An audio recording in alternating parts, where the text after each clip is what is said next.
This episode is brought to you by Progressive Insurance. Most of you listening right now are probably multitasking. Yep, while you're listening to me talk, you're probably also driving, cleaning, exercising, maybe even grocery shopping. But if you're not currently operating some kind of moving vehicle, there's something else you could be doing right now that's easy and could save you money right from your phone. Getting an auto quote from Progressive Insurance. Drivers who save by switching to Progressive save nearly $750 on average. Plus, auto customers qualify for an average of 7 discounts.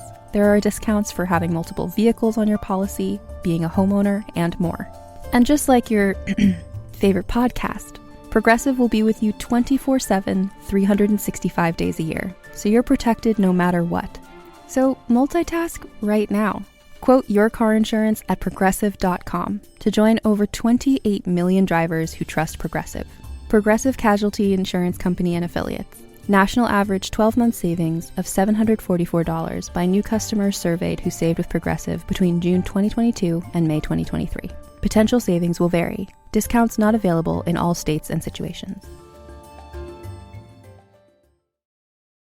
Hi, I'm Jeffrey Craner, and my friend Cecil Baldwin loves horror movies, and he's helping make this genre more approachable for me and hopefully for you too, one film at a time in a random order. Are you squeamish about horror movies? Don't worry, we'll tell you what happens. Adore horror movies? Well, great. Watch along with us each week. As always, check the show notes for content warnings about this week's episode discussion and film. This week, we randomly rolled a 5 from Mother Nature and a 3 for 1970s. Here is episode 305. Adopt number generation. Podcast number 9. This week on Random Number Generator, horror podcast number 9, The Swarm, 1978. Warning! Spoilers ahead.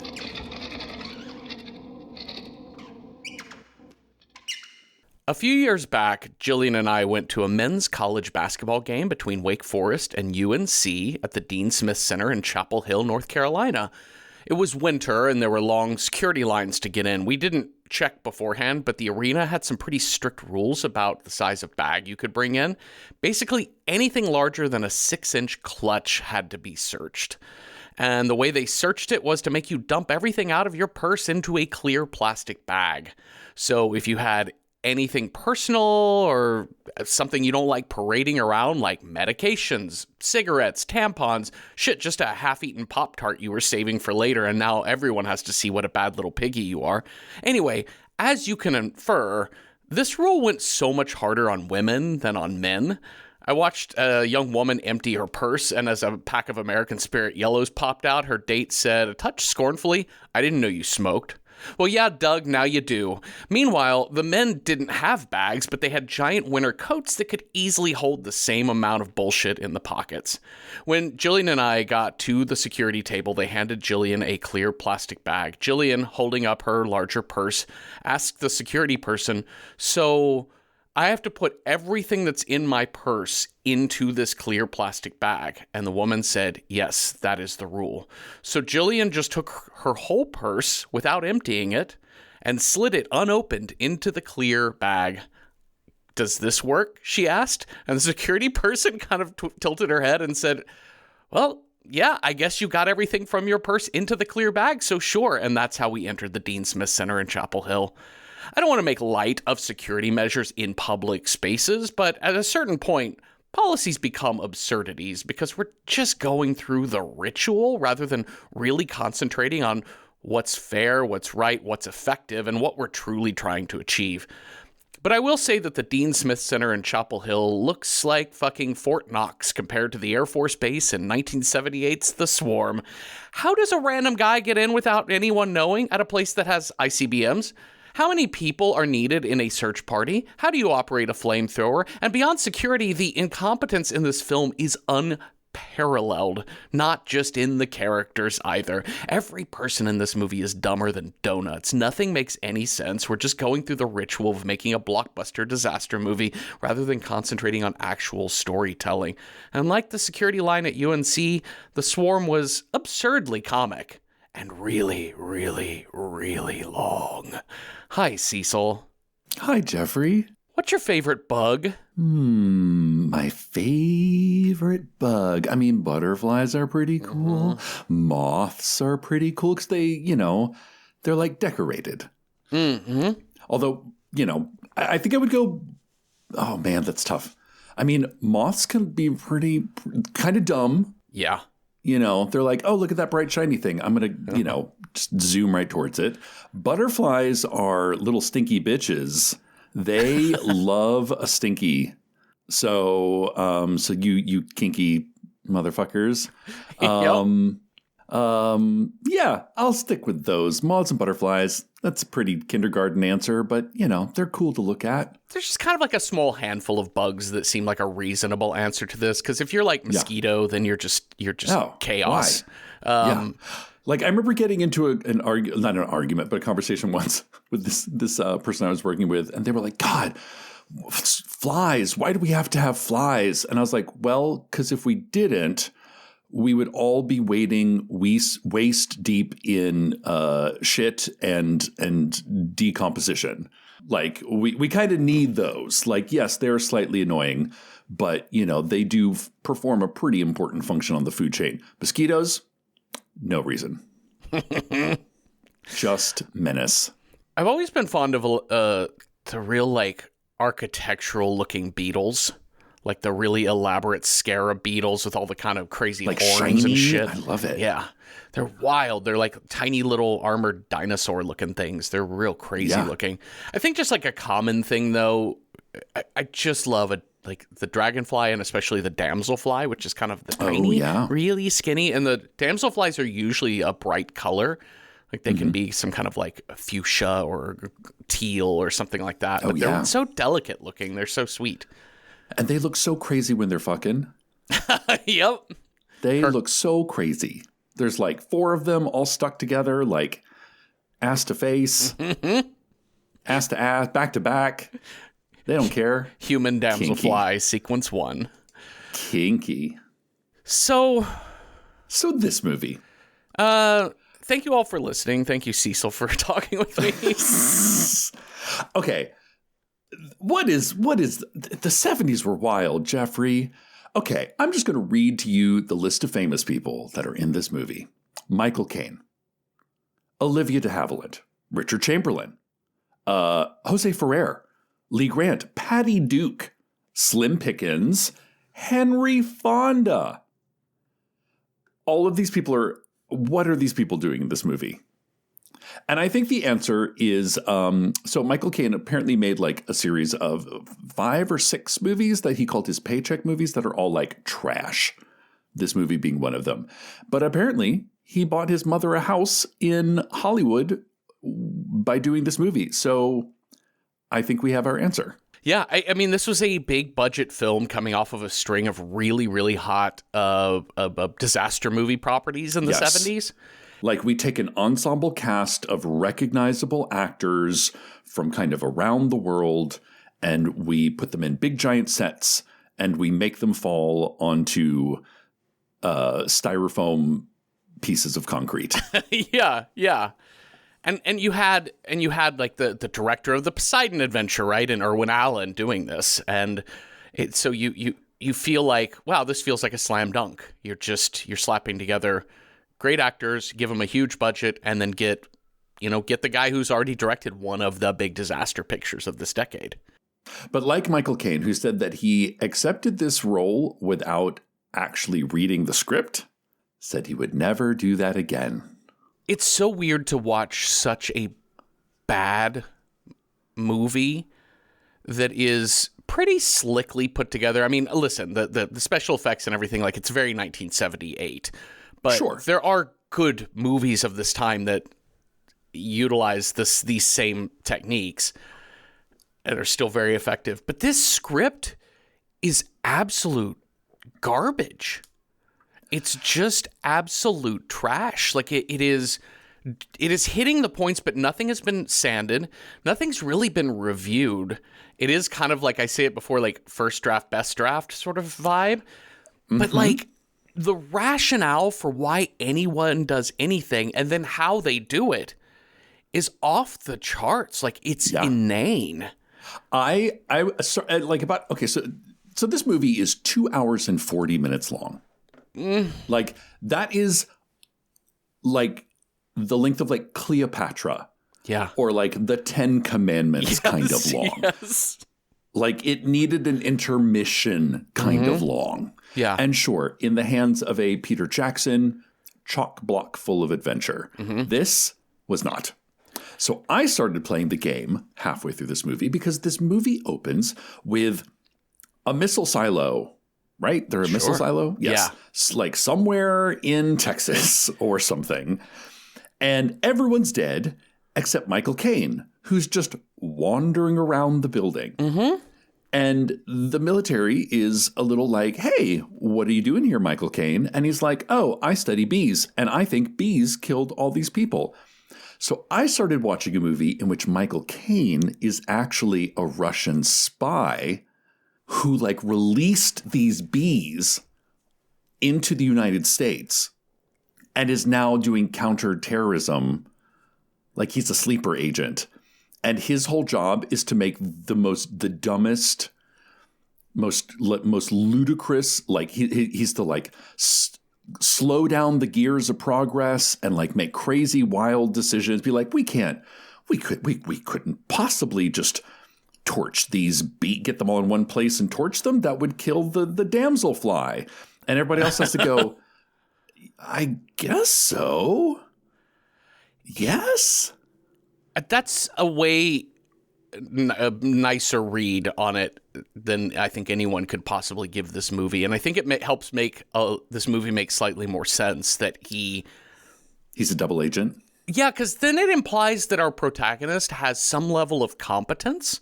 But I watched this movie through the lens of Dr. Crane is such a mediocre person. Like, he doesn't really have a plan of action. He has some, like, big ideas.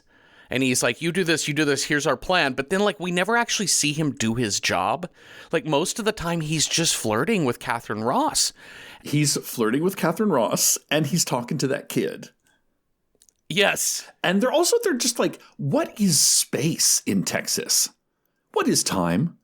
What is space, Jeffrey? Because he is like here, there, everywhere. Like, the amount of time he's like, no, we can't possibly move our base of operations. I'm like, dude, you're like in a van driving to town because you want to like spend some time with this nurse or this doctor lady.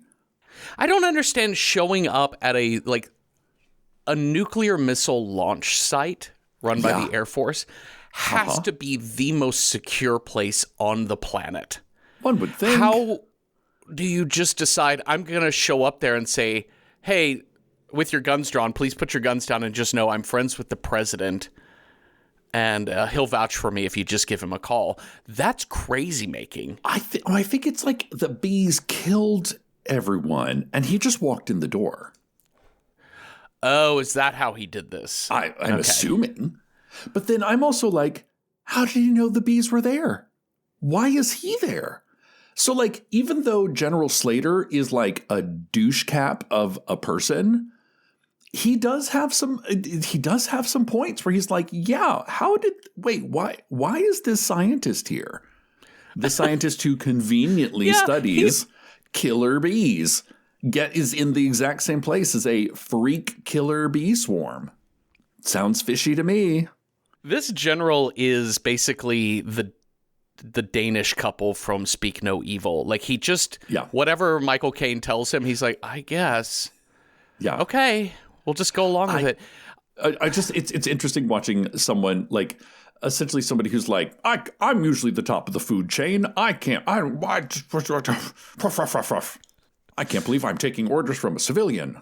When you said how does space work in Texas? How long does it take? There's a moment where they're talking about, the bees are 70 miles northwest of Houston. Yes. Okay, so...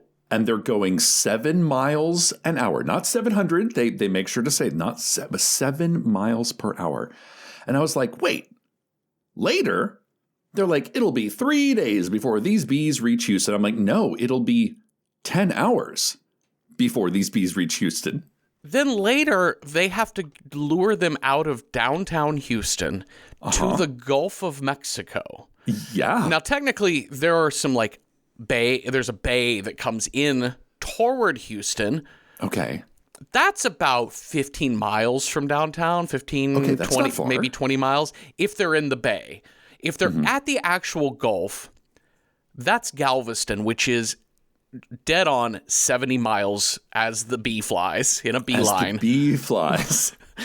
70 miles. That's another 50 miles. So not quite 70, but that's still a good 7+ hours for those bees to make it. Anyways. My God. Okay. All right. Let's get into this. So, like I said, everyone's dead. Michael Caine is just there. Uh-huh. The General Slater and who's his little right-hand man? Major Baker, I think. Major Baker. Major Baker are like, do you know anything about all this? And he's like, actually, I do. The bees are here. And they're like, bees? The amount of time, do not play the drinking game where you take a shot every time someone says bees. No, you'll don't be do dead it. in 35 seconds. Dead. It's dead. The bees, it just gets off to a rip-roaring start. Because now we've got pilots up in the helicopters. They're going to go look for bees. And we've just got, this is literally the line from one of the pilots of the helicopters. Oh my God, bees, millions of bees. Listen, crash. Somebody needs to sample this. Bees, millions of bees. Parsley, peppers, watercress, and all right. But it wasn't quite.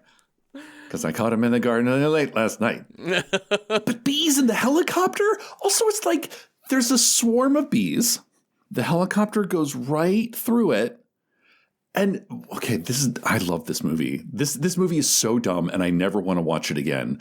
But holy shit, this movie is amazing. It is. So they're in a helicopter. And this movie does this a couple of times where it's like, there's one bee. There's a bee on my hand. Oh, that's weird. And then it's like somebody turned on a fucking leaf blower. It's the bee hose. Of bees. They have a bee hose. Somebody turned on the bee hose into this helicopter. And then they're like, we're going down. I'm like, really? You can't fly through? You're a helicopter. I mean, I guess maybe there's bees in the transmission or the gear shaft or something. But then the second helicopter, I'm like, just go above them or below them or that's what the general them. says. Just fly above them. Nope, can't do that. Too late. Bees. Rawr, bees. Dead. 4 dead. Now, I do appreciate this movie because it is unafraid to kill people. It kills everyone. It kills everyone, Jeffrey. Which, in the best possible ways. At one point, I was like, is this an Into the World movie? Is this going to be 3 days later, and it's just a boy and his dog walking through an apocalyptic wasteland? It is not, but it's almost that. It's so wild. It goes in directions I was not prepared for. And again, this would be a near perfect camp film if you can get the hour and 51-minute version. Now, I don't know if if you cut it down that short, are they cutting out all of the dumbest scenes? Surely not. Surely you still have bees, millions of bees. But there's so much. It's all bees, bees, millions of bees. But do we really need to see Patty Duke pregnant and give birth to a baby? And fall in love with her doctor? With her handsome doctor who... Do we really need that? Do we really need Olivia de Havilland trying to decide between two men? And then all three of them just end up dead anyway. Where is her? I love that her default Southern American accent is Georgia Peach. Oh my God! And Well, not she's East from Texas. Gone with the Wind. She's from Gone Yeah, with the Wind. that's true. She's straight out of Gone with the Wind. Yeah, that's her default printer is set to Georgia Peach. That's right. Okay. So we're not even to town yet. No, so there's bees. There's bees. Now, the scene depicted in your screenshot up there, if in case you're watching this on YouTube, this is pure poetry. It is pure. Can we get to that in 1 second? Because I think pure poetry, just a masterclass in screenwriting, has to be the introduction of Dr. Anderson, who played by Catherine Ross. Yes. And so we have to have our beautiful love interest. She's a captain in the Air Force. She's basically she's a doctor, medical doctor. She's taking care of the guys who were stung by the bees but are not dead yet. Well, there's a moment where she shows up to report to the general about the situation at hand, but she shows up right when Dr. Crane is talking to the general about this medication he has called CardioPep, and she was like, I, in fact, just read an article in a medical journal about CardioPep. And she kind of delivers the line just like that, like just get every consonant correct. Just say the line on the page clearly, and that's just the fact that she says in a medical journal. And I know that we might say that in normal conversation, but I'm like, specificity. What did you read it in? Anyways. Medical journal. I just read article in medical journal. You're like, I asked ChatGPT to summarize this movie for me. Somebody bought a time machine in 1978, came to 2025, and had ChatGPT write the script for them. I think they did. Yeah. I am Dr. Lady. I read about CardioPep in medical journal. Perhaps you? All of these actors, every close-up of these very, very talented actors, as they're saying their lines, I'm sitting on my couch going, blink twice if you're in trouble. They're like under duress. Yeah. Okay, let's talk about the picnic, Cecil, with the Durant family. Oh my God, it's a beautiful day.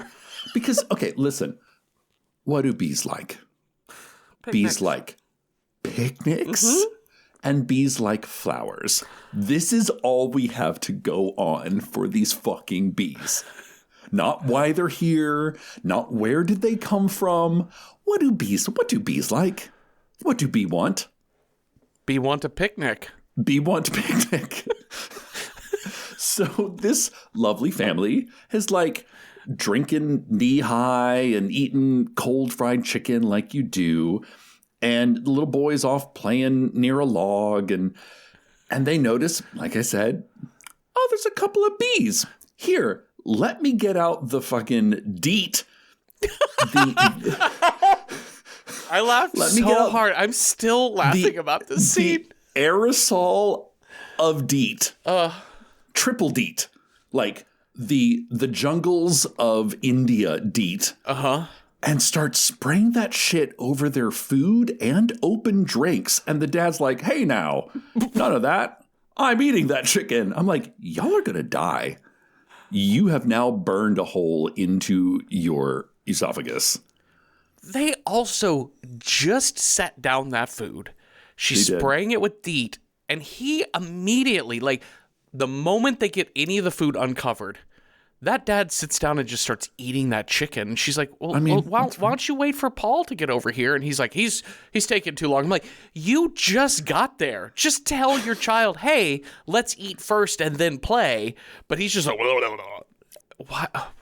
why does any decision happen in this movie? Why does life happen? But then sure enough, bee hose, full blast. Now, They turn on the bee hose. I think we could get this movie down to 6 minutes. I think this movie would make an amazing 6-minute short film because literally the best part of this movie are just actors doing this. We travel with a musician. We have for a very long time. He's our producer and composer for Welcome to Night Vale. His name is Disparition. And Disparition has a term. I think he made this term. I think he invented this. I don't think this is an internet thing that he's relayed because he is an online person. But they got B-faced. Yeah.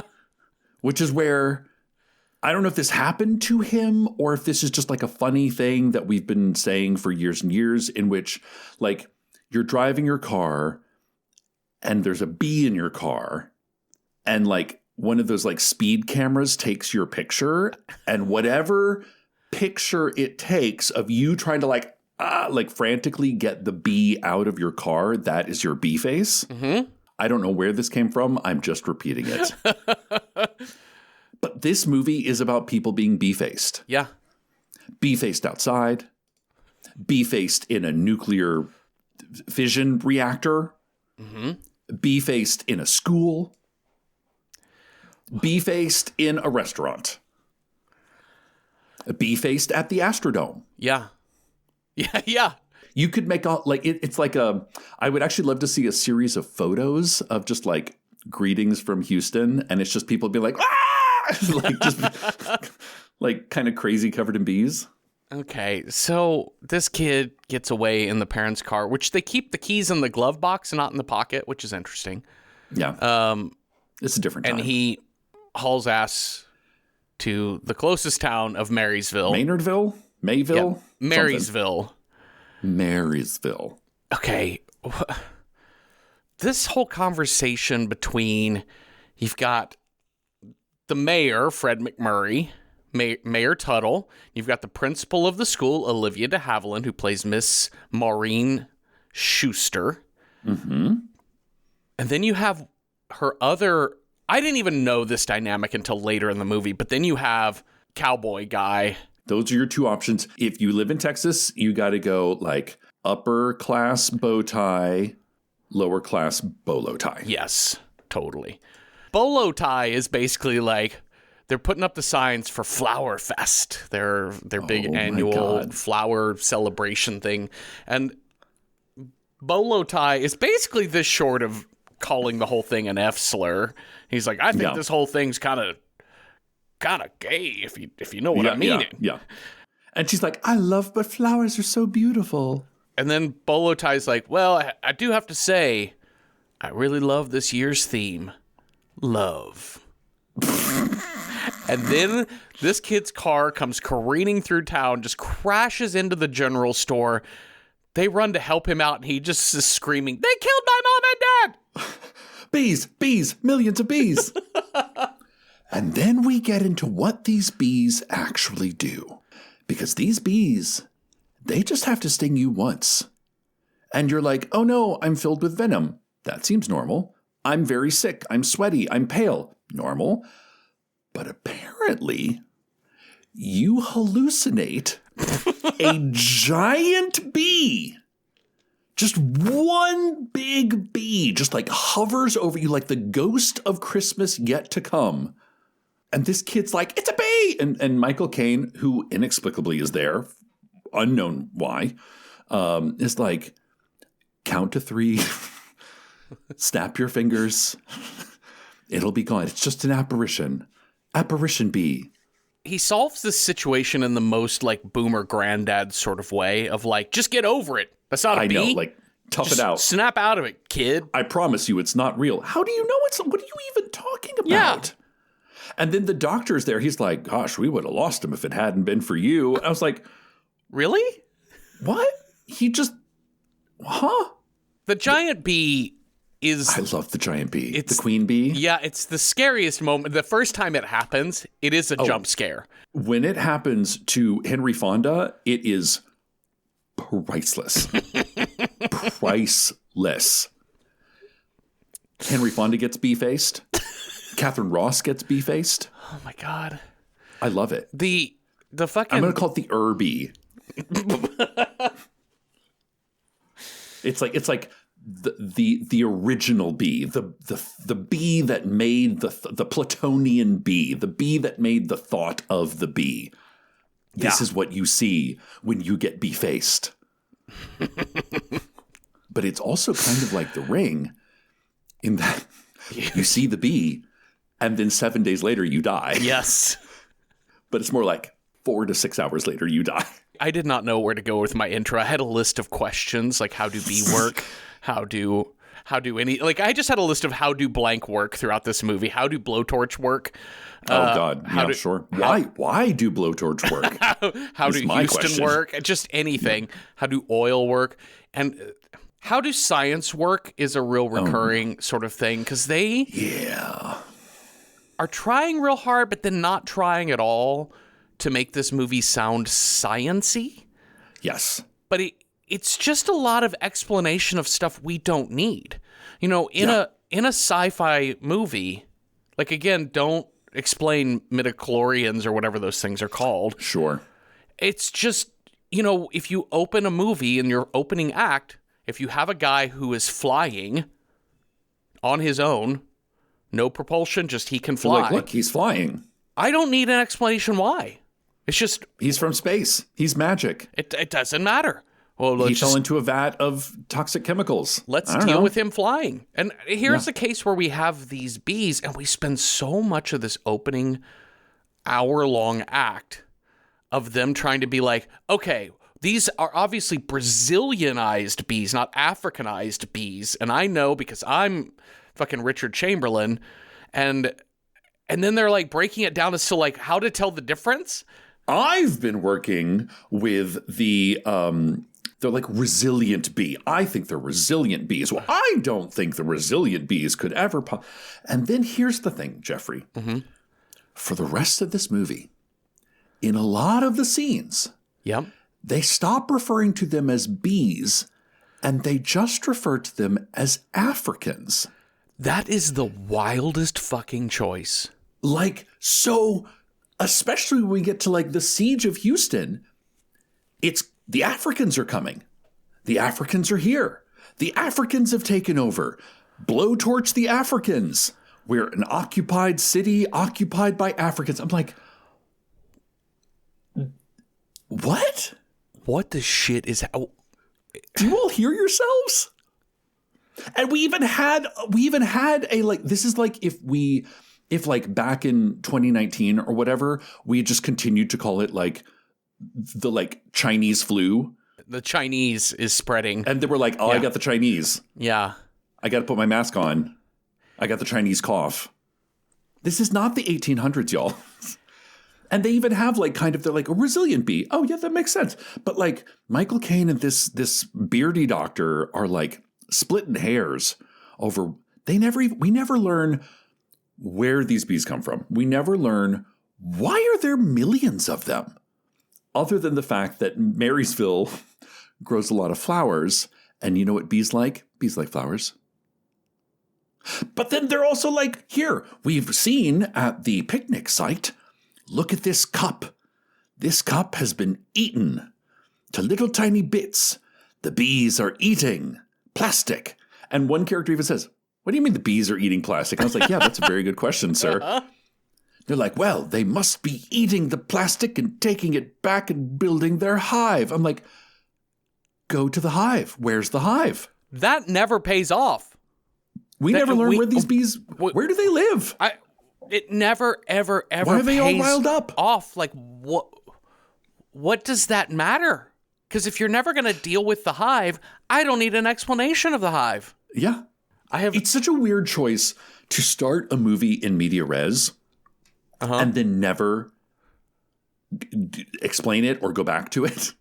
Because, like, if it had started with, like, Michael Caine driving up to the thing and being like, oh, my God, the bees are coming. The bees are coming. That makes sense. Yeah. But it's like, that's already happened. The bees have come and moved on. Yeah. So we never learn, where did they come from? Where do they live? Well, he does make mention in that long press conference-y thing that he has at the base where he says they came from South America. They came from Venezuela. They did not come from Central America. These are not Mexican killer bees. These are South American killer bees.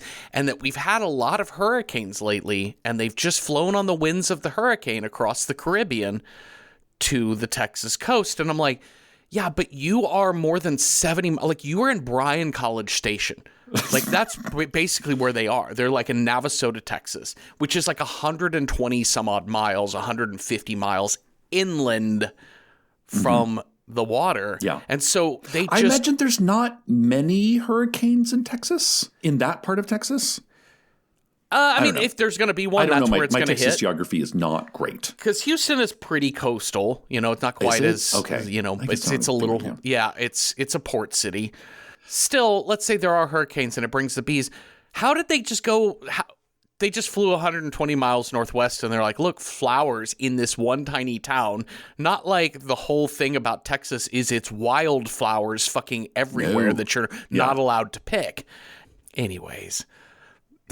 Bonkers. So they're apparently Venezuelan bees. Venezuelan bees. Somebody did travel to 2025 and AI script this xenophobic Even bullshit. though we're just going to call them Africans for the rest of the film, which is a weird-ass choice. What if I told you that 2026 is the year you launch your business? Maybe you've got an idea you just can't shake, or that hobby that everyone in your life is telling you to sell. Taking that first step and finally taking action can feel impossible. But with Shopify, all you need to turn your dreams into your new future is at your fingertips. Make 2026 the year you transform into the entrepreneur, founder, and boss you were meant to be. And the one powerful move to make it all happen is starting your business with Shopify. Shopify gives you everything you need to sell online and in person, giving you all the tools to easily build your dream store. Choose from hundreds of beautiful templates that you can customize to match your brand. And you can set up quickly with Shopify's built-in AI tools that will help you write product descriptions and headlines, as well as edit product photos. Millions of entrepreneurs have already made this leap, from household names like Gymshark and Mattel to first-time business owners just getting started. Marketing is built in too. You can create email and social campaigns within Shopify to reach customers wherever they are. And as you grow, Shopify grows with you. The same dashboard that you start with will evolve as your business does to handle more orders and expand to new markets. In 2026, stop waiting and start selling with Shopify. Sign up for your $1 per month trial and start selling today at shopify.com/realm. Go to shopify.com/realm. That's shopify.com/realm. Hear your first this new year with Shopify by your side. So during this break, let me tell you about another movie podcast I like. This is not a paid ad. I legit just want to tell you that What Went Wrong is a great show about how hard it is to make films in Hollywood. Hosts Chris and Lizzie have covered some excellent horror films that we've talked about here on Random Horror 9, like The Exorcist, The Conjuring, The Birds, and maybe my favorite episode of theirs is John Carpenter's The Thing. They also cover plenty of movies that aren't horror at all. I just think their show is so smart, it's well-researched, and I learn a ton about movie making every time I listen. I hope you enjoy it too, so go get What Went Wrong wherever you get your podcasts. Okay, so we get everybody together. Michael Caine gets everybody together. He's assembled a team of scientists of all different flavors, have been ripped out of their beds and flown to this place. We have Dr. Hubbard, played by Richard Chamberlain, who is handsome, beardy. He's like an ecological scientist. And then you've got a couple other people that kind of go nowhere. And the other one is like Dr. Krim, who is pharmaceutical. He studies medicine. Immunologist. That's the word I was looking for. Played by Henry Fonda. Yes. Okay. Amazing. And in a wheelchair. The number of shots of Henry Fonda just rolling his wheelchair down a hallway. Just tooling around. I know some of the 45, 50 minutes we can cut from this film, Cecil. Yeah, so he's got this kind of team. He's like, you do this, you do this, you do this. Meanwhile, I'm just going to hang out and walk around town with this hot doctor lady. This army doctor. Yeah. This argument between him and General Slater, because the whole idea is they have to check, at the beginning, they check Crane's claim that he knows the president, and once these bee attacks have come out, the president is like, yeah, this scientist, this entomologist, this bug expert, he's the guy. He is in charge of one of our ICBM carrying Air Force bases. Mm-hmm. Anything he does, there are no restrictions on his power. He can do whatever he wants. Unrestricted United States of America power. You have the backing of the government of the United States to do whatever you want. And this argument he gets into with General Slater, because Slater is like, hey, we know where these bees are living. Let's just fucking bomb the bees. Let's just put pesticides into the planes and bomb them. And he's like, no! Do you realize the environmental damage of dropping pesticides on the... And the general's like, yes, I am aware that could kill the plants and poison the water. It can do a lot of bad. What can do worse are super poisonous bees that kill you with a sting. Yeah. And later, their solution is to set the Gulf of Mexico on fire. And I'm like, what happened to your environmental protection? It's a controlled burn, Jeffrey. Oh my God. I don't know who's not to wrong. mention, let's burn down Houston. Oh, yeah. No, let's just fully light houses on fire. Because the Africans are here. I don't know who's wrong or who's right. Because I'm like, you know where the bees are. You know what works really well? Napalm. It's 1978. I know you all know what this shit is. I mean, you might as well. It's been on the news. I mean, does it have to be pesticide? Because, I guess you don't want to, ruin the water supply of a remote area in Texas where probably not that many people live. Because I'm also I don't know, Texas is filled with a whole lot of nothing in my mind. There's a vast swaths of not much in Texas that could easily be well, that's where the killer bee attack of 1978 happened. We just drew a fence around it and we tried to flush it out as best we could afterwards, but no tomatoes grown over there. Sorry. And then later, when those bees attack a fucking nuclear fission plant, we have a fucking Chernobyl happen that not only does not kill the bees, but nobody seems to really... They're like, oh no, 40,000 people dead. Within... that shit's gonna stay in the water, yes! earth. You're gonna be growing, tomatoes that glow green in the dark for, 500 years to come? Yeah. What? The whole idea of shut down the nuclear power plant, I'm like, what? Shut it down? I don't think you can actually just shut it down. There must be a way to just put it on sleep mode. Yeah. But yeah, they have a Chernobyl level event happen. Yeah. Within a 75-mile radius of Houston. That is the fourth largest city in the United States of America. And they're like, oh. And that's just the city. We're not even talking about these surrounding suburbs and exurbs. And it's just, we're not dealing with that at all. No one is interested in that storyline whatsoever. No. Michael Caine, who is very worried about what pest is. This is like the people who are obsessed with they're putting sulfites in your processed food or they're, the whatever. And he's like, look, this is the same thing that they put in your shampoo or you're eating shampoo. And I'm like, chemicals are different in different amounts. Yes. And they add different things and take different, because maybe it sounds the same. The dose makes maybe the poison. Maybe it's a similar sounding word, but it doesn't mean it's the same.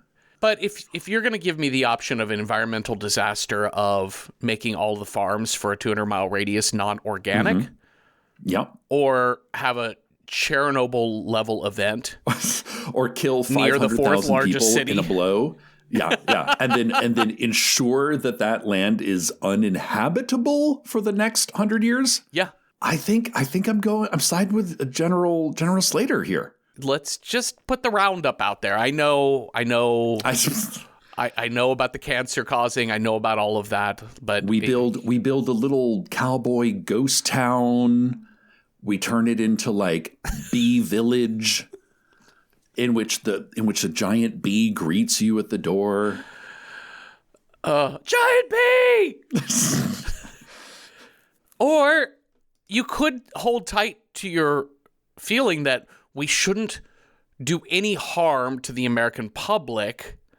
And, I understand like not wanting to spray the pesticides, but to spray the pesticides and then every other decision that happens after that, I'm like, well, if you're just going to destroy people's homes and lives and the environment, the pesticides was the best option. If we wanted to go full passive, fine. Well, especially because these bees at this point are just like in the middle of nowhere. Yeah.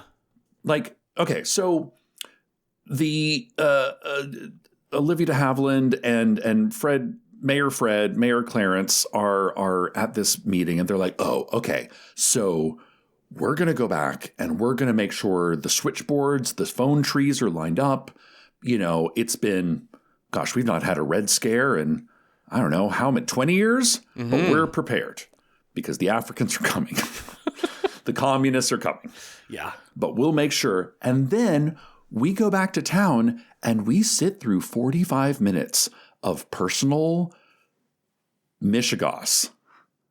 People are like drinking coffee, giving flowers, having a day. Zero concern. Zero. People are just like, I don't know. I heard there's some bees maybe on their way. Do you like apple pie? And I get it. We got to set up the characters in the town to be compelling and to be bead. But we need them to be compelling and interesting and have some empathy for them. So when the bees do attack, no, we don't. We forget about all of that because it's so absurd. I don't need to know that. No, I mean, I think in a competently done script, yes. You do that. That's one of the beats of a disaster movie is you have to see the people and care about them. The individual quirks and idiosyncrasies in their lives were like, oh, yeah, she's the school teacher and she's trying to decide between two men and look, her flowers.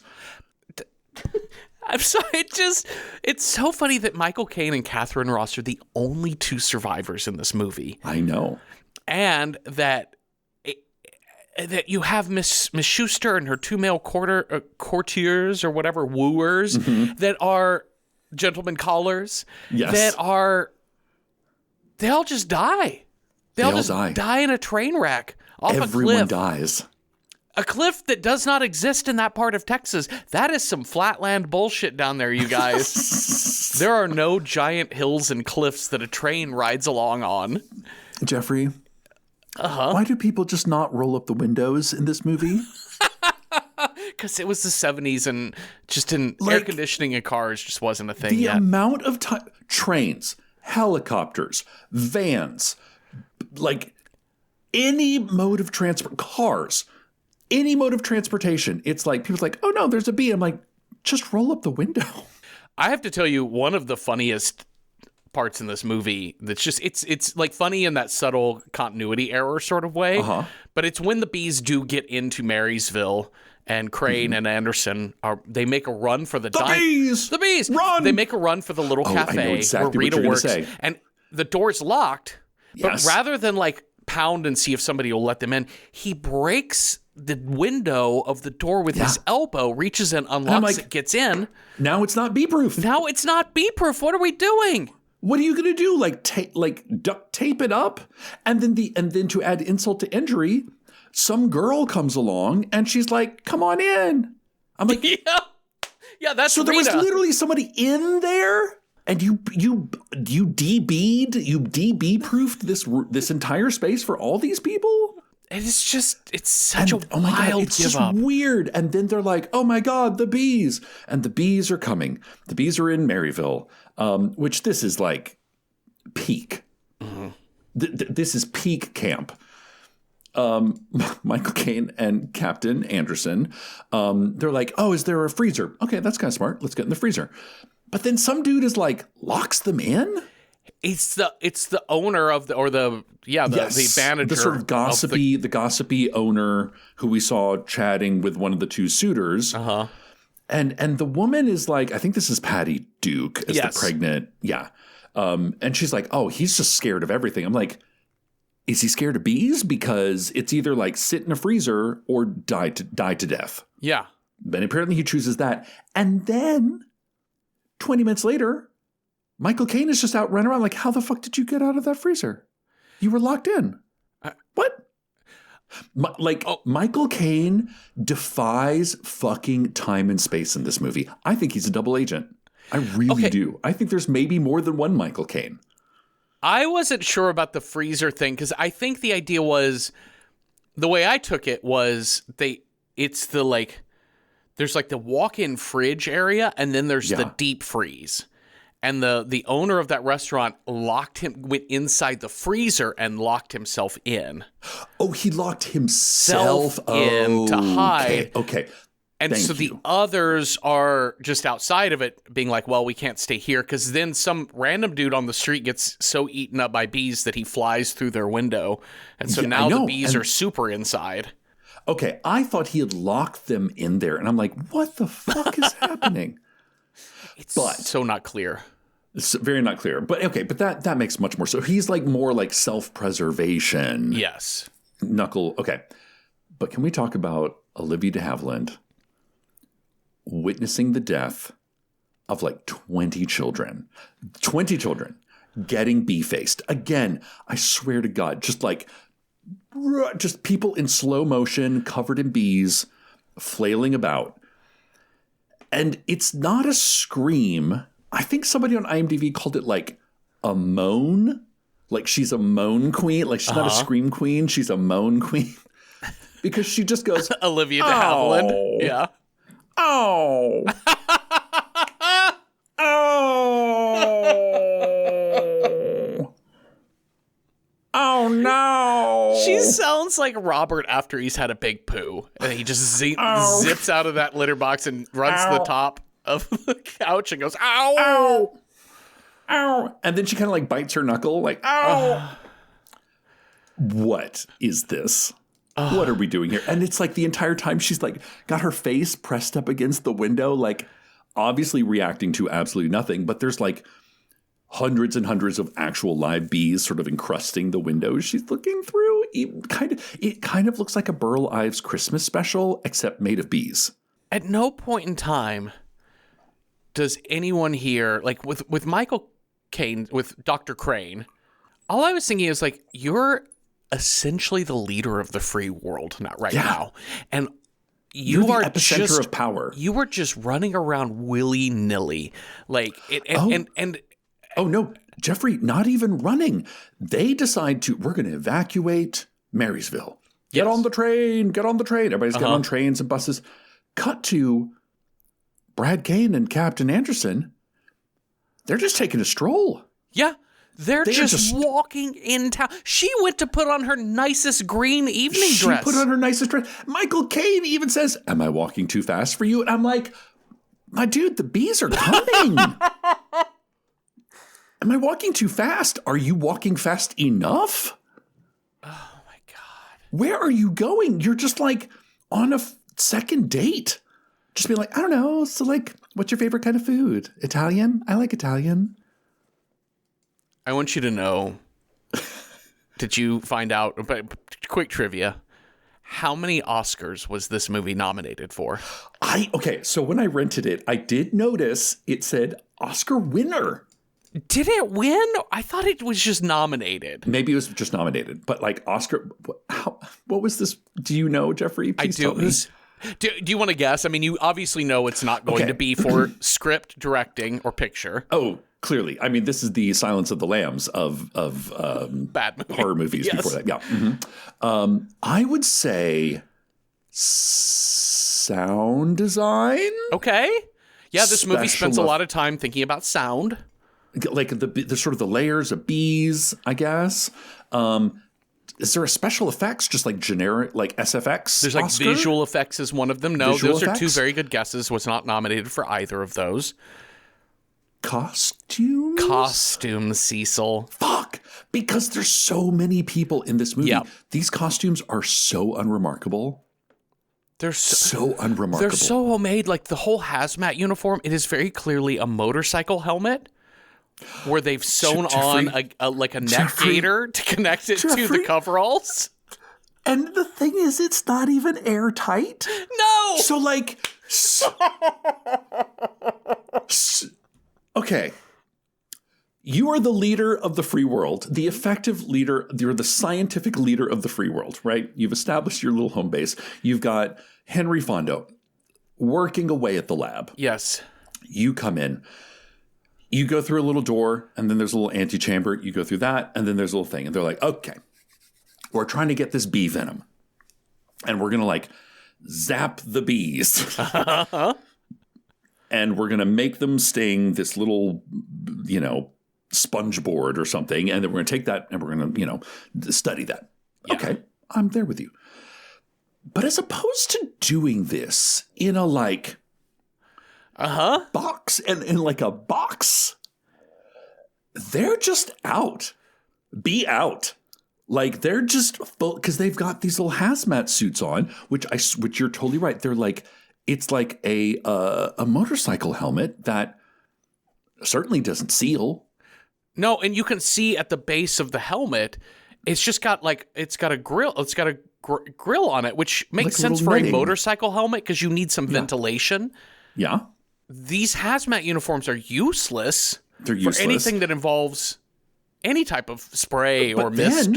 So they're like, handfuls of bees, which is like kind of like, you're like, Jesus Christ. Like, they're just scooping bees up with their hands. But then the protocol for getting out of the secure area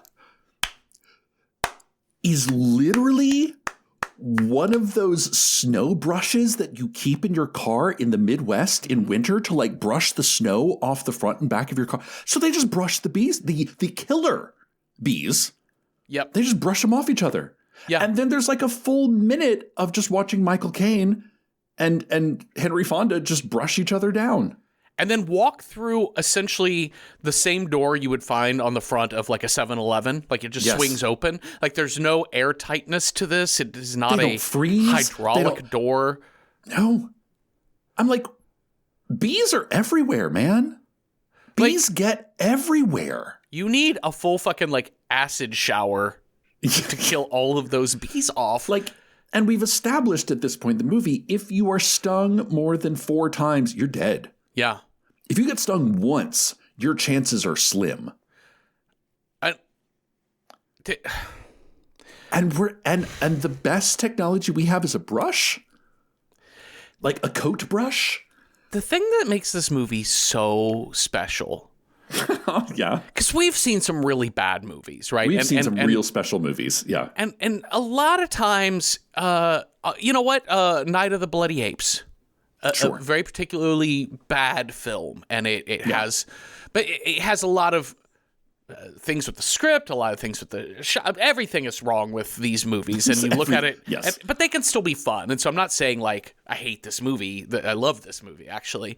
But it's such a special type of bad movie because it's so rare to see such a high budget, slick film have this level of incompetence. Because a lot of times a big prestige film, because make no mistake, this was a prestige movie. This is a summer blockbuster for 1978. Sometimes you get a movie like World War Z, where it's like big budget, whatever, and people come away being like, or Godzilla 1998, you're just like, okay. And you're like, I hate that movie because it could have been more. It could have been more, and it had some stupid moments. This movie through and through has not thought about anything. They're not thinking about character motivations. They're not thinking about plot continuity. They're not thinking about how anything could possibly work. And it's shocking, and it's so slick. It looks like it shouldn't be this bad. I don't even know what to talk about next. Okay, which would you rather talk about next? The needless death of Dr. Walter Krim, or or Michael Caine praying to God and proving himself he's not a communist, or option C, escape from Maryville. Choose your own adventure, Jeffrey. It has to be the train ride. Okay, let's do it. Train ride to hell. They get all these people on this fucking train, and it's like, well, and it's so the setup, we're just really just focused on Miss Schuster and the two suitors. Yes. Mm-hmm. And they're like bickering for her attention. One of them brought roses. One of them brought, I don't know, carnations or something. And she's like, boys, the bees are coming. We got to get out of here. And the men are kind of bickering back and forth. Like, I don't like the way you shuffle cards. Oh, I don't like the look of your face. Like, very kind of like just ridiculous. And Olivia de Havilland, God bless her heart, this moan queen. She's like, you know what I just thought? I don't think I'm ever going to go back to Maryville. And like she goes full, like it's almost Tennessee Williams monologue. Almost. Yeah. I remember Mama. I this remember is Texas Maryville. Williams. Yeah. Texas Williams. Oh my God. And she's like, I just have the feeling that there's something awful coming. Something terrible's coming. And I'm never going to see my home again. And the men are like, no, come on. We're just going to Houston. You're going to look back on this and you're going to forget it ever happened. 2 minutes later, they're all dead. Because bees get into the open windows of the fucking train? Like a bullet engine train? car. It's not even a bullet. Like they're going at a normal speed. I don't. I just don't understand. I just don't understand why. You know, this movie makes never really. Are the bees smart? You know, it kind of toys with the idea. Like we have some like almost philosophical musings on like, I never, discount the intelligence of my enemy. Well, your enemy is a bee. It's technically a lot of bees led by the bee. So maybe, I don't know, maybe it's the spirit of bees. Yeah. It's the bee god. I don't fucking know. It could literally be any of these options. But the bees kind of always know where to be to cause the most damage. I don't think you could make this movie better other than shortening it. Because I think just the core concept is almost impossible to do well. But like, to me, they spent all this time explaining the science of the bees. And in fact, the solution is the pitch of that Air Force a base alarm is the same as the mating sounds that the queen bees make. So all the hive has to arrive for the mating ritual. So that's how they lure them out of the city of Houston, which is now burnt to a crisp. But we don't get to that until 2 hours in. 2 hours and 30 minutes in. Like, it's the very last beat of this movie. Because we've got Richard Chamberlain just like, I don't know, we made bee pellets. Great. Eat the pellets, bees. And the bees are like, fuck, no, we don't want to eat those pellets. I love that the way that they know this is Michael Caine is in a fucking helicopter hundreds of feet above the earth flying at 30 miles an hour, and he can see the bees not eating the pellets. I'm like, give it time. Like, doesn't even have binoculars on. No. He's just eyeballing it. He's eyeballing it. Also, how the fuck do they know where the bees are? They're not swarming. They're just like on the ground. Also, we didn't want to drop pesticides that we know can be harmful for the vegetation, but also so let's we make just these specific bee pellets. Let's invent this brand new microplastic pellet that we haven't tested on any fucking thing. We just know it kills bees, Africanized bees, or sweet little honeybees. Who knows which bees? Whatever. Oh, God. Okay. But then the bees are apparently picky eaters. So, yeah, it plays around with the idea that they're smart or that they have feelings, because the reason they attack Maryville is because little Paul bounces from the hospital and goes to firebomb. He and his friends make Molotov cocktails and chuck them at these bees. Eddie Haskell. Jesus. You, Wally and the Beeve are like reading the anarchist cookbook over here. Yeah. Because this plan is amazing. They're like, hey, I've been sweating and shaking like I'm trying to kick heroin. Yeah. But I had my friends meet me at the hospital, and now we're going to go get revenge on those bees that killed my mother and father, like Inigo Montoya. We're going to throw fucking Molotov cocktails at them on our bicycles. And instead of riding away, we're just going to get inside trash cans and just sweat it out until they go away. And then later he's like, it's all my fault. I riled up the bees. And Captain Anderson, who, what is her relationship with this child? I think she says like he's the first person she treated when she got to town. But she's a medical doctor for the Air Force. She's not like a GP. And she's kind of a townie, but not a townie. So like she's kind of like a surrogate mother, and Michael Caine's like a surrogate father to this kid. And they're like, it wasn't your fault that you riled up the bees and made them come and kill everybody you know. Not your fault. Also, I just want to go off on the script again. He has this heartfelt moment where he tells her, hey, I riled up the bees. It's all my fault. They attacked town. And she's like, oh my God, you poor thing. You know, you're going to have to tell Dr. Crane that. And then we'd have this whole scene again, but this time with Dr. Crane. I'm like, just edit, you guys. And you know what they never do? He never actually says, I tried to kill the bees with fire. Yeah. And Michael Caine goes, fire, huh? Let's try that. We could have skipped right to the end of this movie. There's so many exits to get to where we were going. It's like when you're driving down the interstate and you're like, oh, I'm in the left lane. And oh no, there goes my exit. Crap. Okay, you know what? I'll get the next one. But traffic is kind of crazy and there's a crazy driver. So you're like, oh, I can't really get past the middle lane. Oh, there goes another exit. Oh, shit. Okay. Really, I'm going to slow down. I'm going to get into that right-hand lane. And it's like, next exit, 70 miles away. And you're like, no! Yeah. Maybe I should U-turn, but then there's traffic. How do I get? You cannot get off the interstate. No, that's what this movie felt like. This movie is so long. It's so long. So yeah, I think it was like after the train crash. And I was like, damn, did they just kill half the cast? They killed the entire town. Because later, the little computers. Okay, can we talk about the computer screens? The little ticker tape. But the computer has to just very slowly roll out in 88-point font, slowly, rather than just someone being like total dead. Yeah, just have it printed on the screen. And it's like hundreds of people killed? But it's like 289 people dead, yes. Only 17 survivors of this Damn. Train crash. And at that point, it's like, yeah, that sucked. 200 people.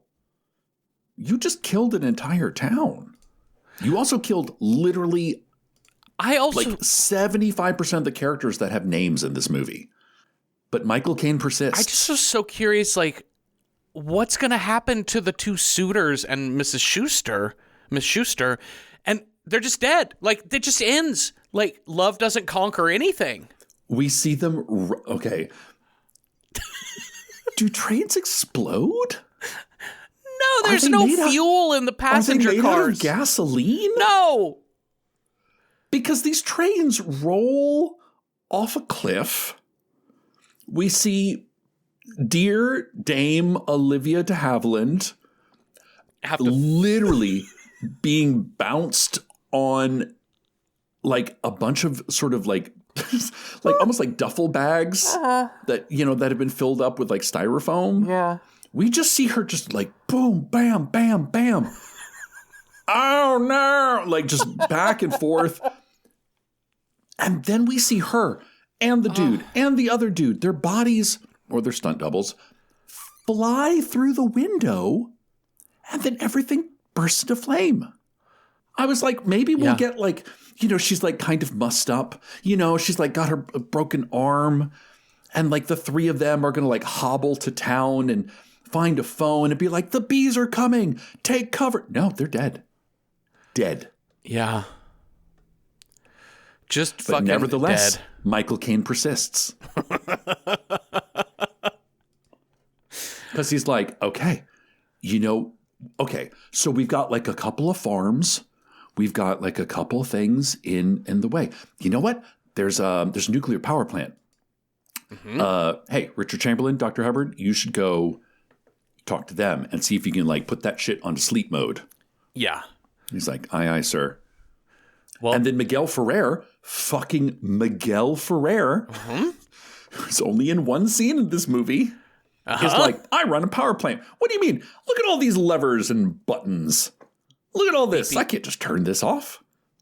Flashing and bleeping lights and buttons. Come on. He literally goes, look around you. What am I supposed to do with all this?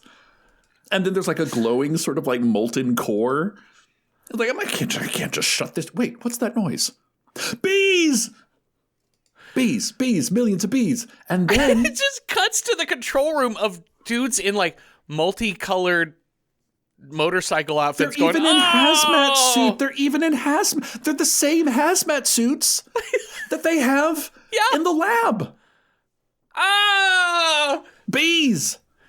I actually really I think there's something very stylish about Richard Chamberlain and Jose Ferrer's death, because it's like there's like sirens and it's this red light and Dr. Hubbard's in like business suit. Mm-hmm. And he's backlit by this red light. It actually kind of reminded me a lot of the styling of Beyond the Black Rainbow. Oh, sure. Yeah. Except with bees. Except Beyond the Black Rainbow plus bees actually kind of made some sort of interesting visuals. But these people, dead. Boom. Chernobyl. 3 Mile Island. Does that kill the bees, Jeffrey? One would think. One would think. But the bees are kind of everywhere. The bees are invulnerable. I think these are not the only swarm of bees. Like there's multiple swarms. Yeah. I guess. I mean, it sort of implies by the end that they all have to move as one unit. But it's like, no, because they're approaching Houston from all angles. And we know this because there's a giant light up map. Oh, that's right. Filled with Christmas lights. That makes no sense at all. I was like, wait, they're surrounding Houston? Are these bees Napoleon? Yeah. Do these bees think? Is it a king bee? I don't fucking know. It's bonkers. So yeah, the train crashes. We have the nuclear meltdown in Central Texas. That does nothing. That we're like, oh no. And then 400,000 people dead. 400, like we kill like 500,000 people. And Michael Caine's like, oh no. Oh, that sucks. And General Slater's like, well, look who should have listened to me. The president thinks you suck. I'm taking over this operation. And Michael Caine's like, I'm out of here. I still have ideas. Hey, y'all, so while we're in break, I just wanted to tell you about a podcast I like. No one told me to promote this. I'm not paid for this. I just thought you, the Random Horror 9 listener, would like this show. And that show is Uy Que Horror. You may already know the hosts, Johnny and Eileen, because they've been on our show as guests a few times. Anyway, their podcast focuses on Latin American horror films. And just like with Random Horror 9, Uy Que Horror really covers some bangers like La Llorona, Good Manners, When Evil Lurks, and Kronos. But also like our show, some of their best episodes cover films, good or bad, that you might be less familiar with, and they're all interesting episodes. Plus, those two are so much fun to listen to. So go subscribe to Uy Que Horror, that's UYQUE Horror, wherever you get your podcasts. Hey, do you want more Random Number Generator Horror Podcast number 9? Well, check out our Patreon, patreon.com/randomhorror9. You can join for free and take part in discussion threads for each and every movie. And for $5 a month, you can join us on monthly live stream episodes where you get to help us pick the film. And not to mention, you get ad-free regular episodes too. So consider becoming part of the Random Horror 9 community. There are so many great discussions both in the live streams and on the discussion threads. So check it out at patreon.com/randomhorror9. Do it for $0 or do it for $5 if you like. You know, whatever floats your boat. Boo.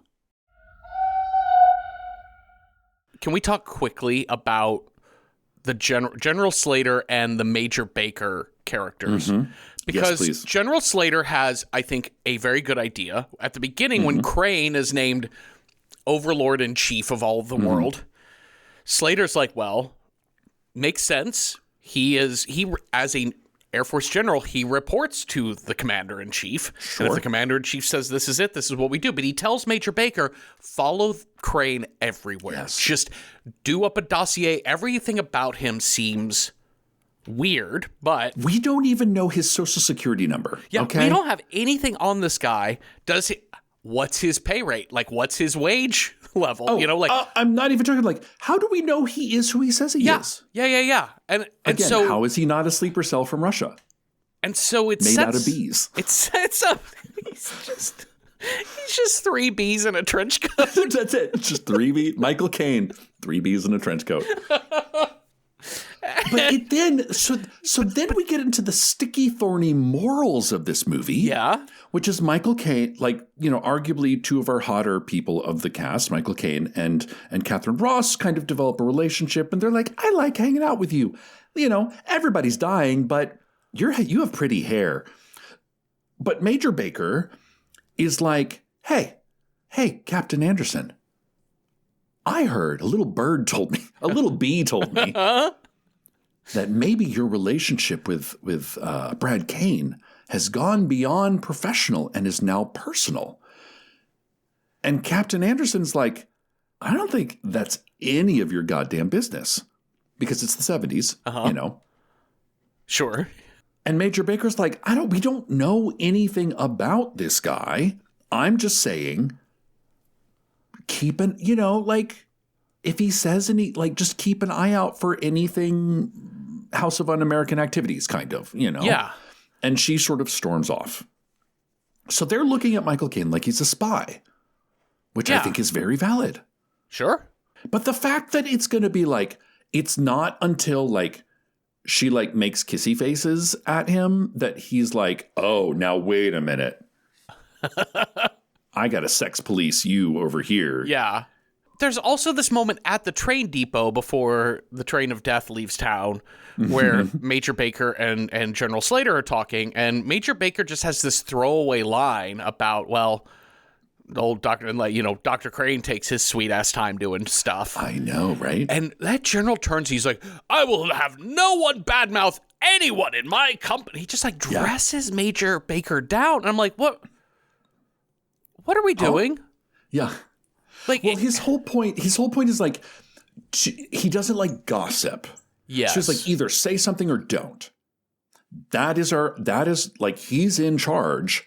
I will not have people talking shit about the person. It's a very it feels very like we're operating under World War II modes of masculinity. And even though the Vietnam War is fucking fully raging, and we saw how well that goes when you just employ, 1940s geopolitics to 1970s real world problems.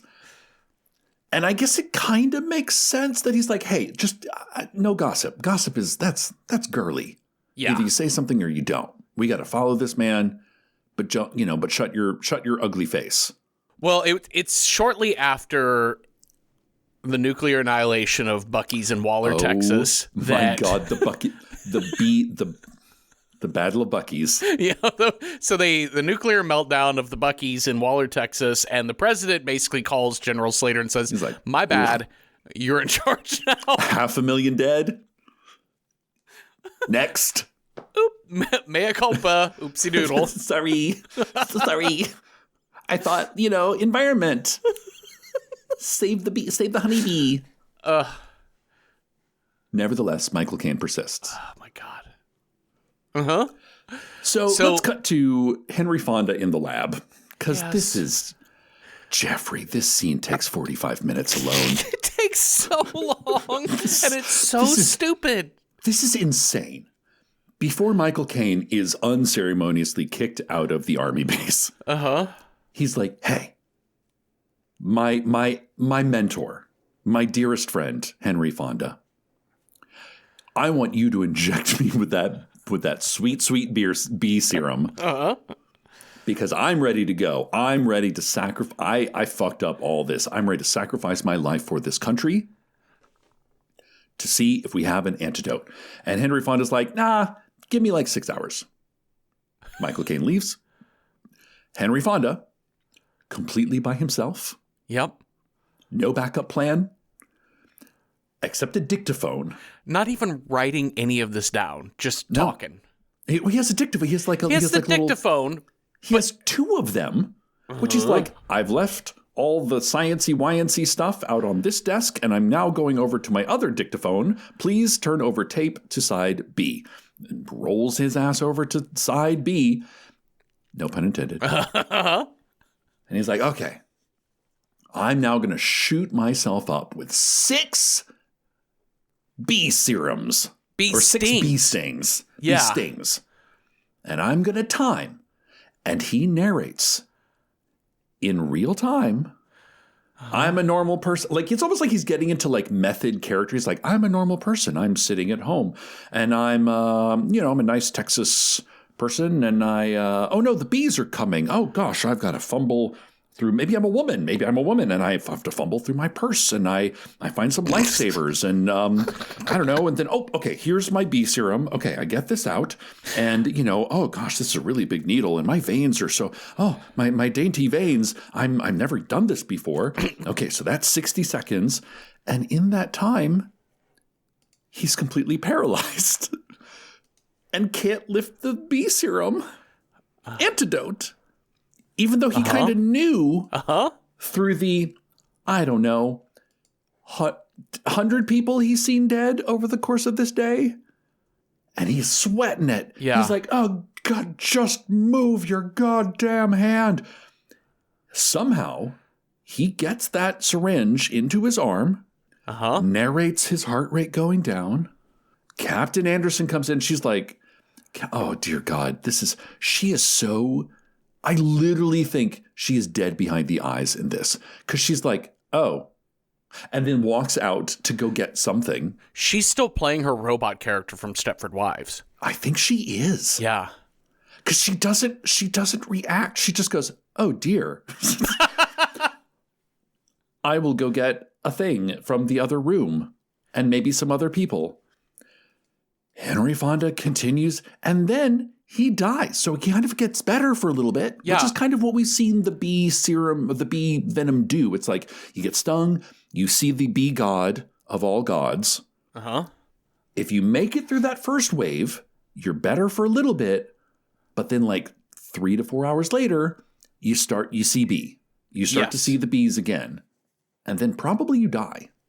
I want to point out that one of the recurring visual themes in this movie is the EKG machine, when they have people in the hospital hooked up to said machine and they have the heartbeats, right? They kind of show you classic show don't tell. Like, the heartbeat speeds up, slows down, or goes dead to flatline. Yeah. So we watch the entire 40 minutes of him watch his heart rate get up to like 160 and then drop back down to 100. And he's like, great. But then it speeds up and then he flatlines. He's dead. She's gone off to get some other personnel. They come back in. She gets air. She gets like an oxygen mask for him. Yeah, and she puts it over, not paying any attention to the fact that there is just a EKG hooked up to this man going beep. Dead. This happens, I think 3, I know 2, but I think 3 times in this movie where somebody hooked up to an EKG flatlines. And the doctor on hand, the first thing they do is put a stethoscope up to them. And I'm like that does the same thing. That does the same thing. Are you saying they're putting a hat on a hat? Just, what does a stethoscope do, you guys? It happens with Dr. Krim. It happens with the little boy. The boy just dies. The boy dies out of nowhere. Yeah. And again, I think Captain Anderson is the problem. She's just like, oh man.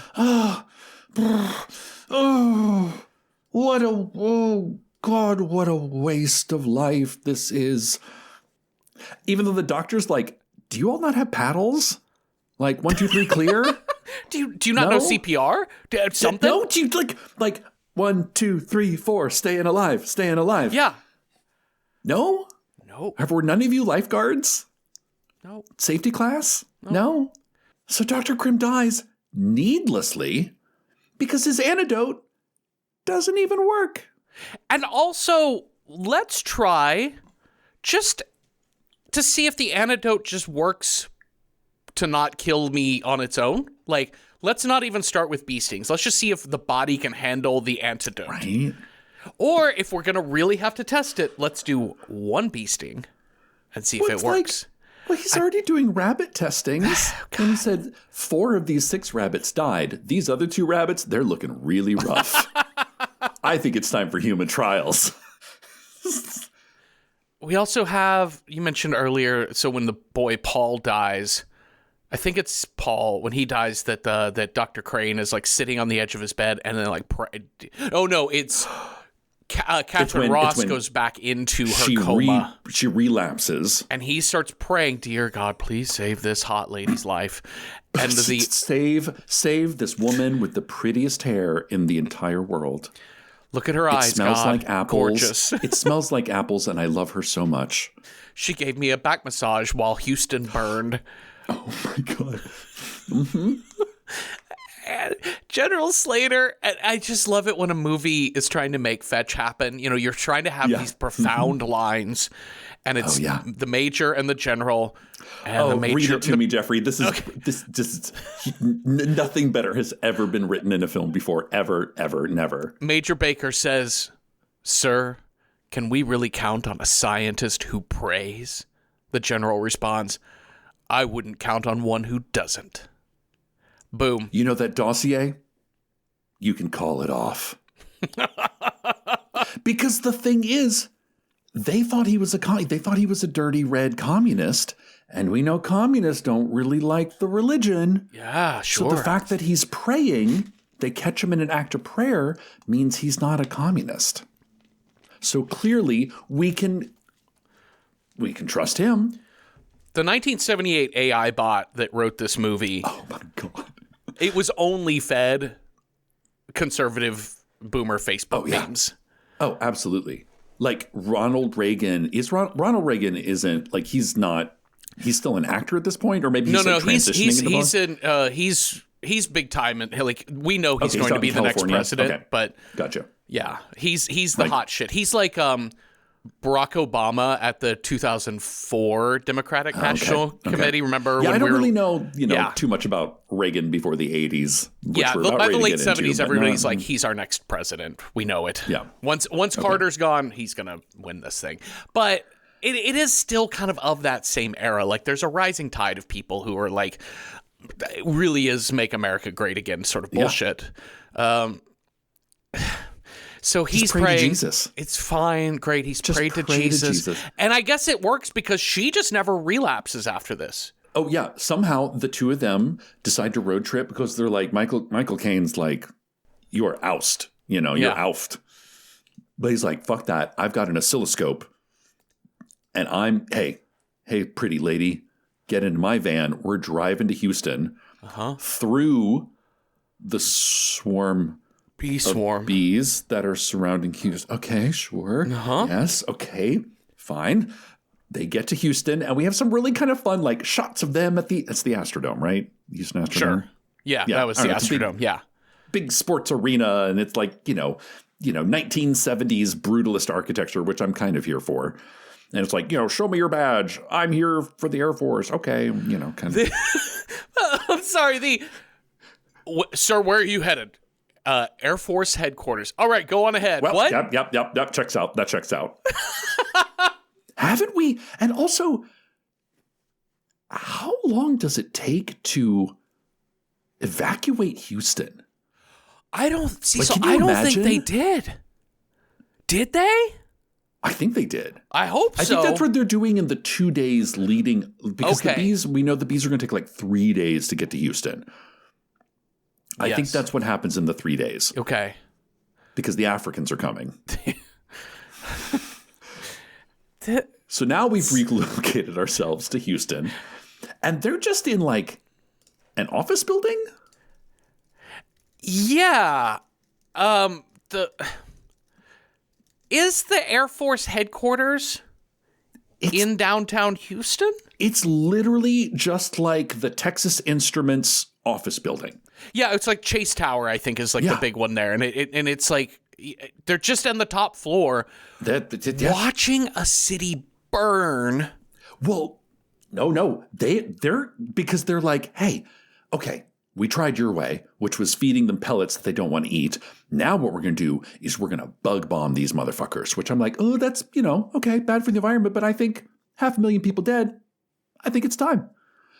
So we have some helicopter shots of them, they're spraying pesticides. Captain Anderson's like, but look at our video monitors, which are set up where? Unknown. They're flying through the fog. They've learned to adapt. They're super bees. Sure. How do we know this? Unknown. We could do more testing, but everybody's died. We're just making decisions on the fly. You know what we're going to do? We're going to send out 20 guys with flamethrowers. Pick a neighborhood. Any neighborhood. Somewhere where there's bees. And just shoot those flamethrowers into the air. At nothing. They're aiming these flamethrowers at nothing. They're at just first at nothing, but then at like cars, at people's homes. This one home that they set on fire, it is like Renaissance. It's like neoclassic revival, kind of like 1900s Brooklyn limestone looking shit. It's like a row house. Like a nice. That's not in Houston, you guys. No. That's on the back lot of MGM or whatever the fuck. Yeah. But they're just shooting flames. It's just 20 guys. 20 guys.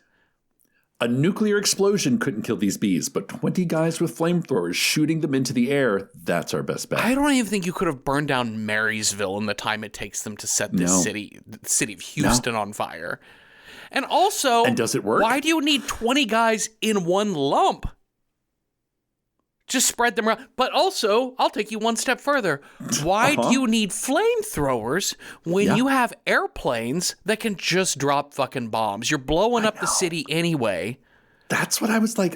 Just napalm or whatever. I was like, napalm was my first choice. Yeah. But I'm like, I don't like the nuclear option. No. But like, H-bomb. Yeah. A-bomb. B-bomb. Yeah. I mean, at least in Independence Day, they do nuke Houston. They make the attempt to kill the aliens by kind of nuclear collateral bombing damage. Houston. Yeah. Sorry, Houston. The Battle of Houston has been lost. The Africans have won. Yep. And later the aliens. Houston is doing bad in its battles against sci-fi menaces. Okay. But 20 guys with flamethrower. And then, because General Slater has decided to set up shop in a fucking office building with zero quarantine measures. Nope. Not underground. Not even in, I don't know, like a fucking airtight space. Those bees get in. Yeah. And now we have dudes with flamethrowers in an office building. Firing them off inside. At each other. Why did they come into... You get covered in bees. What are you going to do inside that building? I don't know. Why did you come inside? I don't know. People in here behave like 4-year-olds. Or dogs. You know what I mean? Like the dog goes out in the backyard. It's been raining. They get into a whole bunch of mud, and then they come running back in the house. And then they just go like, well, that's good enough. And then I'm going to run around and continue on with my day. Yeah. And we expect that from dogs. That's how the NPCs in this movie behave. Yes. Yes. I love it when the NPC who's covered in bees and covered in fire falls out of the window 23 stories, like the plate glass window on the 78th story of Chase Tower or whatever. Yep. I love it. It's so I love it. Bonkers. And this is where Major Baker dies. This is where General Slater dies. Everyone dies. Yeah. Those random scientist who's named Dr. Newman but doesn't seem to ever do anything. Who dies needlessly, who's like, Michael Caine is like, I'm going to go get Captain Anderson because she's so pretty. Uh-huh. Wrap this blanket around you. Yeah. Sure. Okay, sure. Sure. Bees can't And get they- under a blanket. No, you're fine.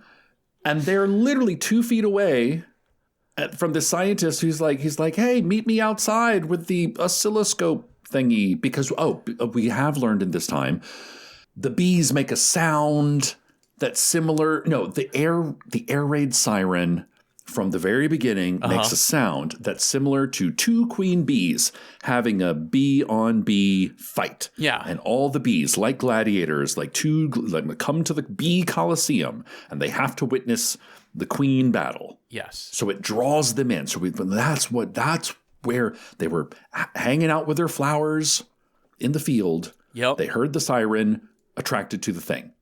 Hey, that's not a plan, but it's a foothold. Yeah. And General Slater's like, take your bee killing device and get out of here. That's not a bee killing. That is the beginnings of a plan. Mm-hmm. That's the concepts of a plan. Yes. So Michael Caine takes Catherine Ross, and they run out the door. Everyone dies. Except those 2. They go through the swarm of bees, unharmed, somehow in a Jeep, I think. An open top Jeep. They roll up to a plane, fucking airfield, in which somehow information has been disseminated throughout the entire Air Force. Yep. Please prepare every airplane you have with like air horns and siren, speakers. Basically, Put speakers download this on. MP3 Yes. of the siren from our Air Force base. Play that over your super loud speakers. They even have to have Dr. Anderson say, won't the helicopters drown out the alarm sound? And he's like, no, it's an entirely different sonic level. Boom. Explain that away. Thank God we explained that away, because helicopters are very loud. Yep.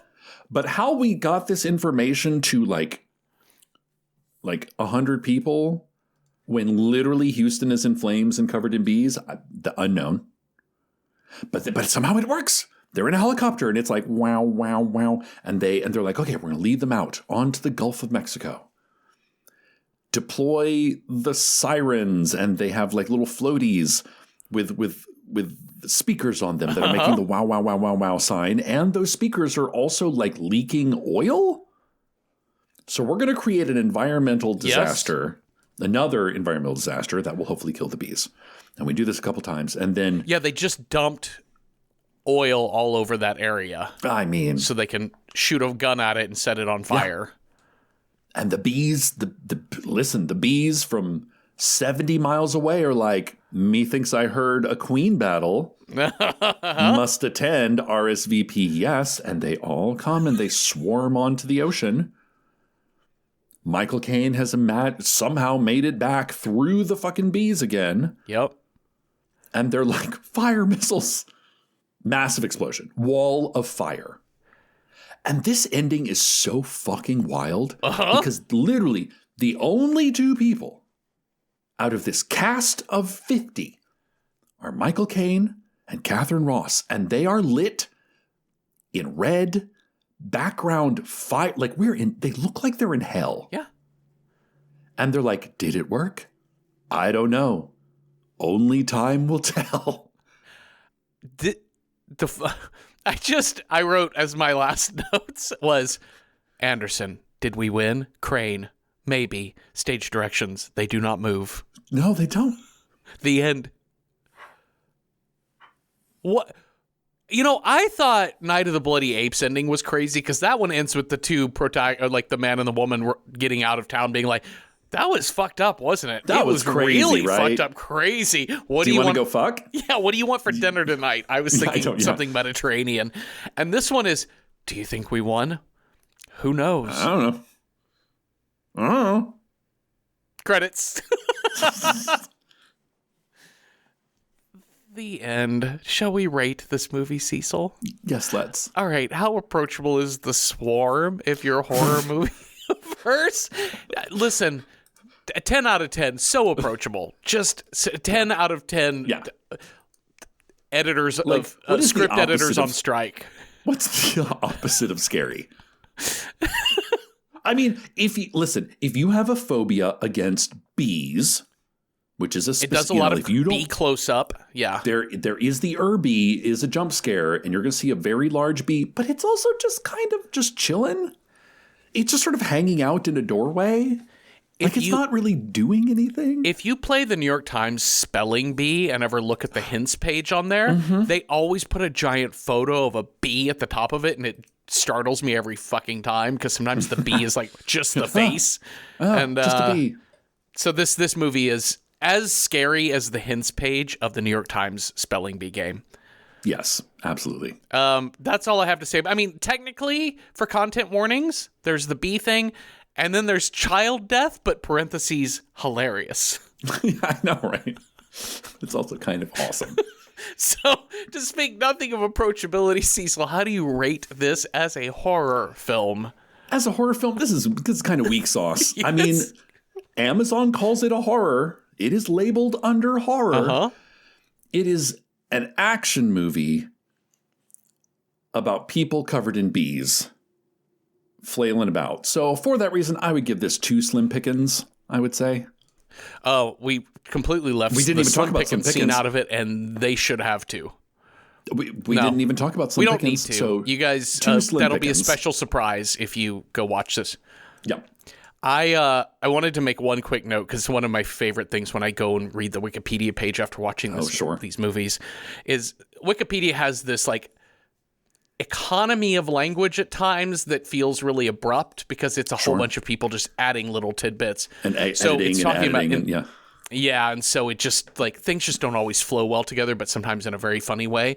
So it's talking about production and the number of actual bees, the 800,000 bees used in this movie, or, like, actually millions. They use, like, 15 to 20 million bees. But it said, here are the last 2 sentences of the production section. About 100 people were employed in the production to care for and transport the bees during the film shoot. Olivia de Havilland was stung by a bee while filming.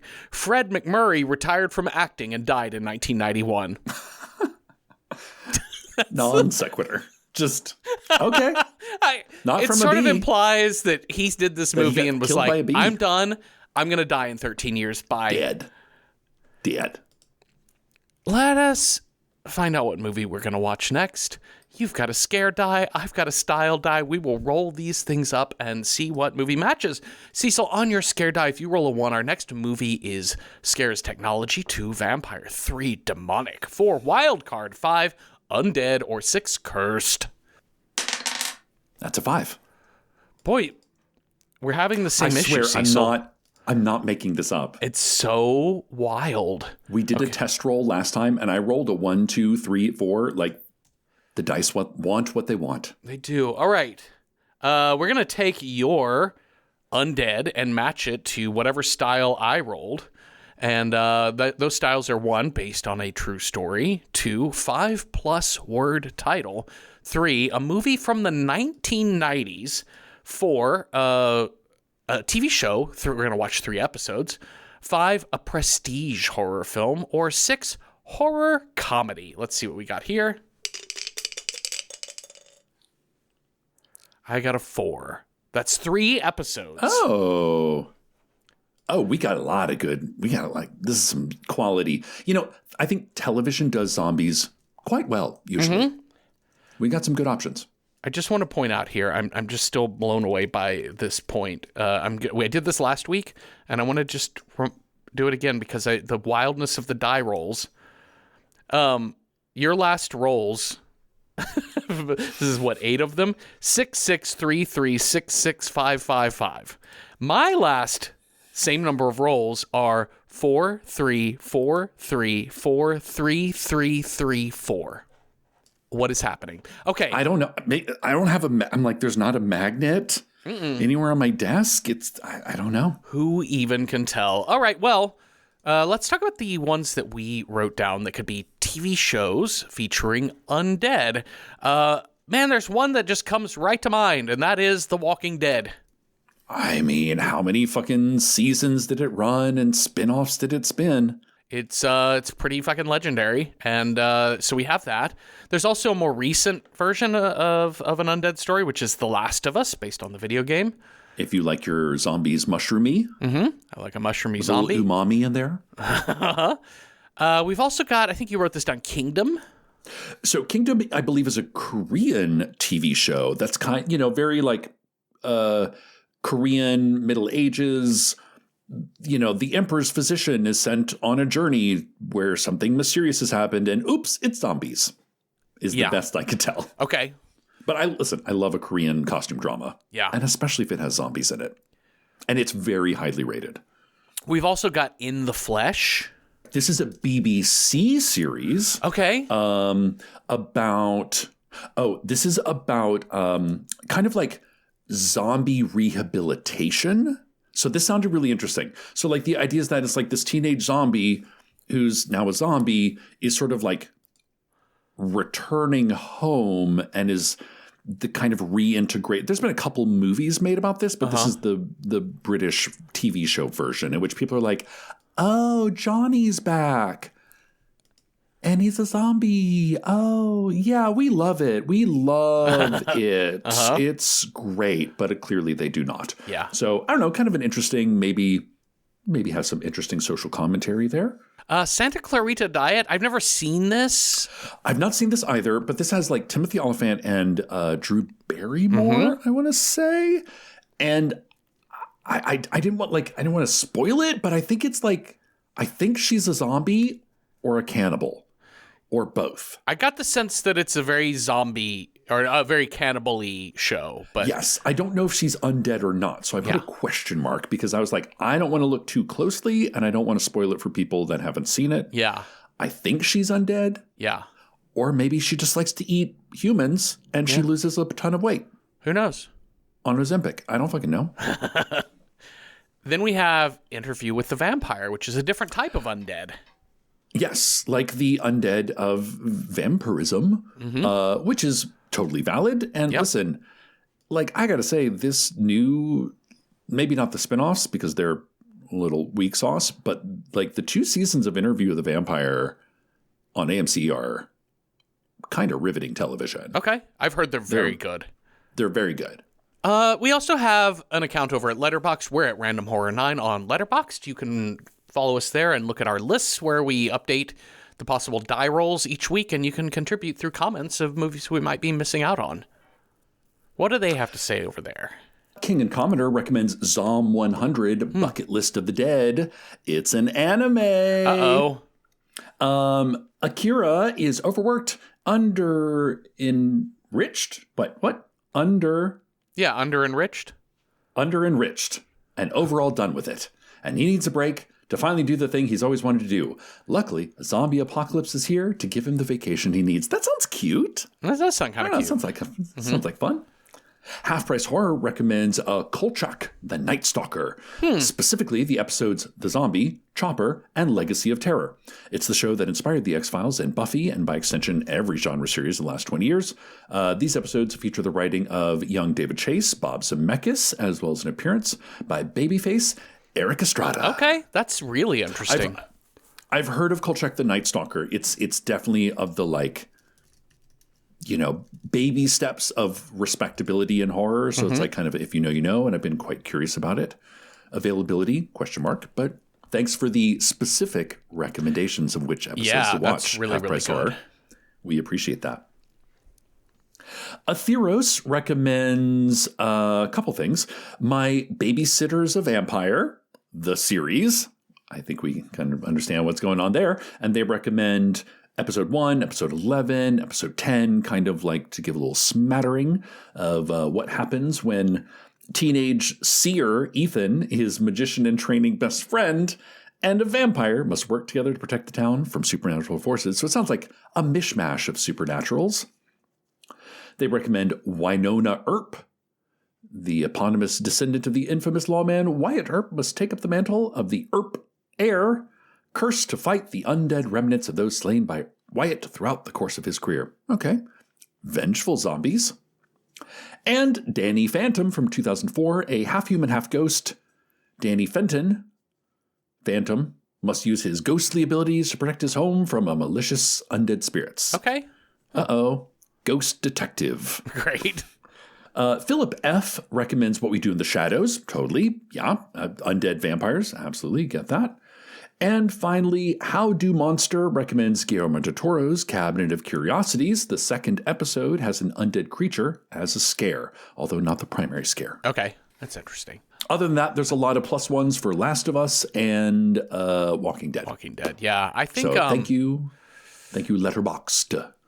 I feel like The Walking Dead is the obvious choice in that it's kind of like when we did Alien a couple weeks ago. It's just like that's the zombie TV show. Yeah.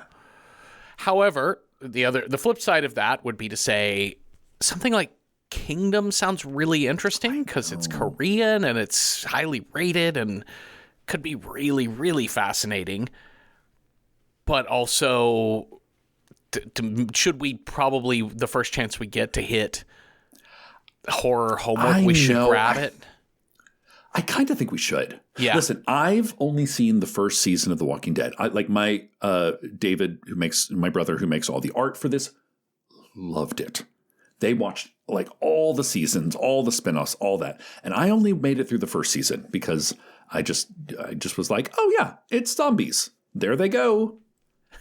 I don't need 12 seasons of this. But I would love to go back and revisit the first 3 episodes of The Walking Dead. I have not seen a single minute of this show. I've never watched it. Then. Yeah.